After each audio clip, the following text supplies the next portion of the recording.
Hey crafty friends, Carol here with Carol's Cricut Crafts. By now you may have heard about or even seen the new Cricut EasyPress SE in the Cricut shop.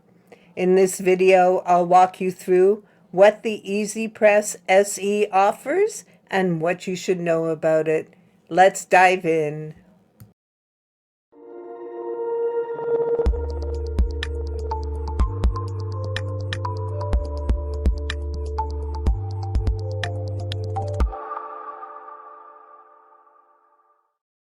Here it is, the gorgeous new EasyPress SE.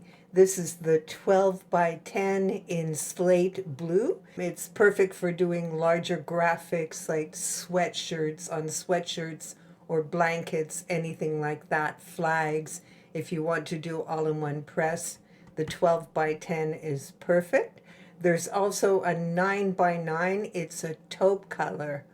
Gorgeous and perfect for doing t-shirts, onesies, tote bags, anything like that. So it depends on what you craft, what size is best for you. My preference is the 12 by 10. So it does come with a little information booklet, and of course the safety tray is included, always handy.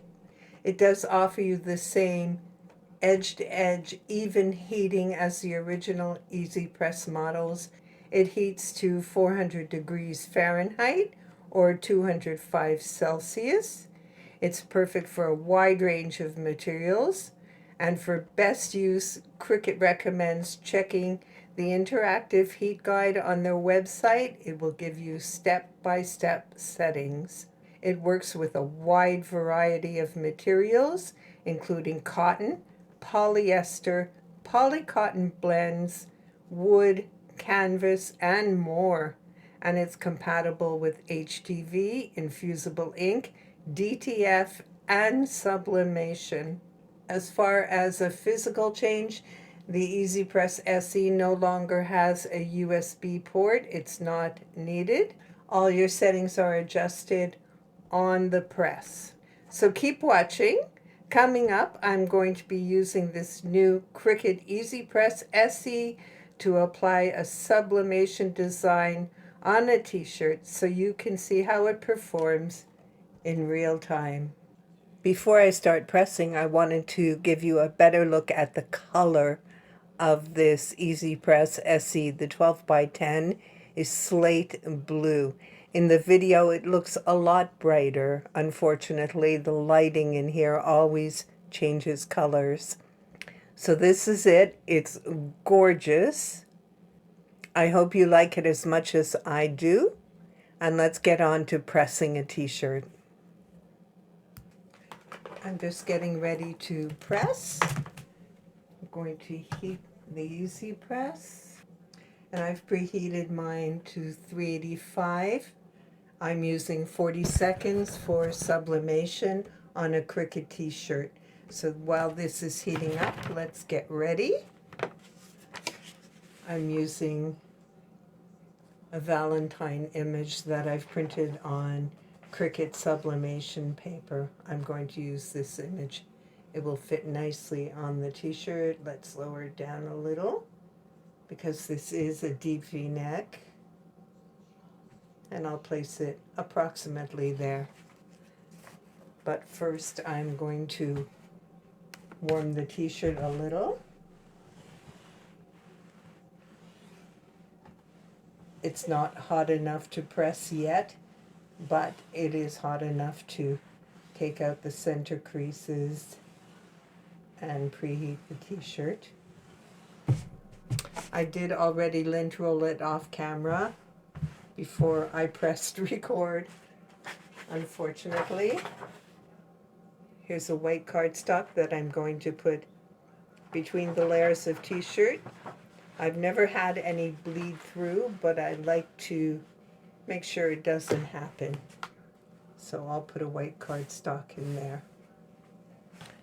I'm going to apply my print ink side down, and I'll put it about there. That should do it. And I like to tape it down just to make sure that it doesn't move.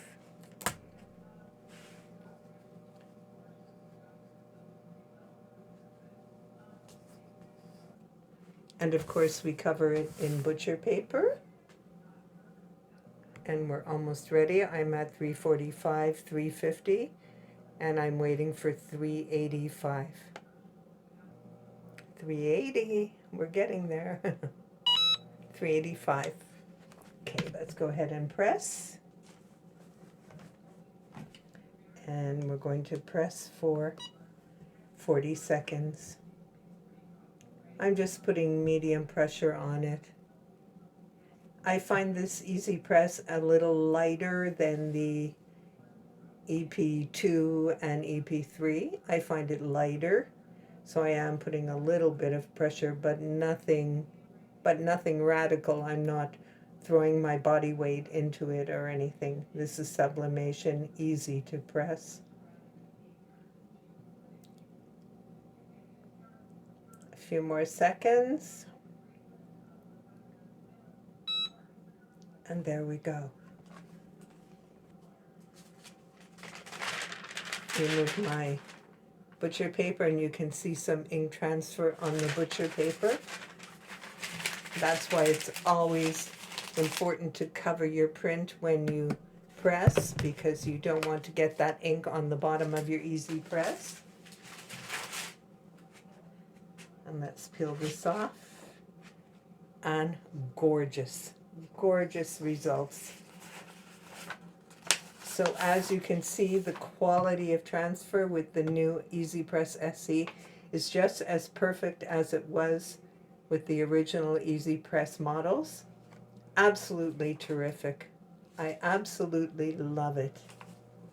So as always, links and discount info are in the description below this video.